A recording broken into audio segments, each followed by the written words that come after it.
Super prime time അവസാന ഘട്ടത്തിലേക്ക്. Justice C N Ramendran Nair, എനിക്കിനി 1.5 മിനിറ്റൂടെ ഉള്ളൂ. ആ സമയപരിധിക്കുള്ളിൽ നിന്ന് മറുപടി പറയണമെന്ന് ഞാൻ സാറിനോട് അഭ്യർത്ഥിക്കുകയാണ്. സാറിൻ്റെ നിർദ്ദേശങ്ങൾ വെളിച്ചം നൽകുമെന്നാണ് ഇപ്പോൾ ആരോഗ്യമന്ത്രിയും പ്രതികരിച്ചത്.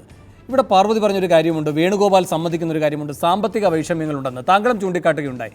എല്ലാവർക്കും വിദ്യാഭ്യാസം, അതിന് നമുക്ക് ഒരു വിദ്യാഭ്യാസ സെസ് ഏർപ്പെടുത്തുകയുണ്ടായല്ലോ, റോഡ് സെസ് ഉണ്ടല്ലോ.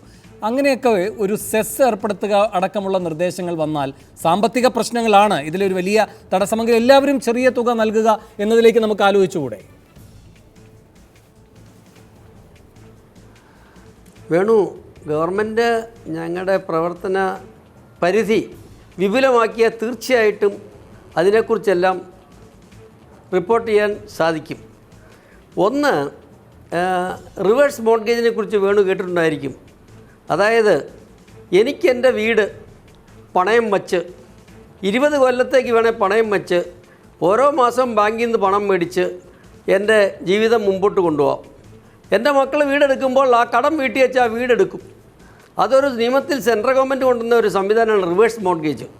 നമുക്ക് വേണ്ടത് നിയമത്തിൽ ഏതെല്ലാം രീതിയിൽ ഈ മുതിർന്ന പൗരന്മാരെ ചൂഷണം ചെയ്യുന്നുണ്ട് അത് തടയാനുള്ള നിയമത്തിൽ പരിഷ്കരണം വരുത്തുക, അവരെ അവരുടെ അവകാശത്തിനെക്കുറിച്ച് ബോധവൽക്കരിക്കുക.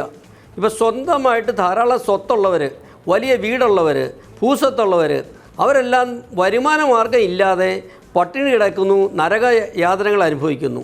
അപ്പോൾ അവരുടെ സ്വന്തം സ്വത്ത് അവർക്ക് പണയപ്പെടുത്തി ജീവിതകാലം സുഖമായിട്ട് ജീവിച്ച് അവരുടെ കടം മക്കൾ വീട്ടാൻ ബാധ്യസ്ഥരായി ആ വസ്തു കടം വീട്ടി തിരിച്ചെടുക്കേണ്ട ഒരു സ്ഥിതിവിശേഷം നിയമത്തിൽ അനുവദിക്കുന്നുണ്ട്.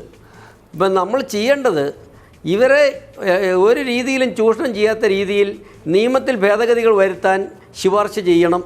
അതിനെക്കുറിച്ച് ഞങ്ങൾ പഠിക്കും. ശരി ശരി. രണ്ട്, ഞാൻ ഇടപെടുകയാണ്, ക്ഷമിക്കണം, എന്നോട് എനിക്ക് പൂർണ്ണമായി അതിന്റെ സമയം കഴിഞ്ഞു പോയതുകൊണ്ട്. പയ്യന്നൂരിന് പരിഹാര നിർദ്ദേശങ്ങളടക്കം justice C N Ramendran Nair commission പരിഗണിക്കുന്നുണ്ട്. സർക്കാർ കൂടുതൽ വിപുലമായ ടേംസ് ഓഫ് റെഫറൻസ് നൽകേണ്ടതുണ്ട്. അനുഭാവപൂർവ്വമാണ് ഈ വിഷയം ആദ്യം ശ്രദ്ധയിൽപ്പെട്ടപ്പോൾ തന്നെ മുഖ്യമന്ത്രി പരിഗണിച്ചതെന്ന് ശൈല ടീച്ചർ പറഞ്ഞു. കൂടുതൽ അനുഭാവപൂർവ്വം ഈ വിഷയത്തെ കാണേണ്ട സാഹചര്യം വന്നിരിക്കുന്നു എന്നതും അദ്ദേഹം മനസ്സിലാക്കുമെന്ന് കരുതുന്നു. വളരെയധികം നന്ദി. ചർച്ചയിൽ പങ്കെടുത്ത എല്ലാവർക്കും. സൂപ്പർ പ്രൈം ടൈം അവസാനിക്കുന്നു.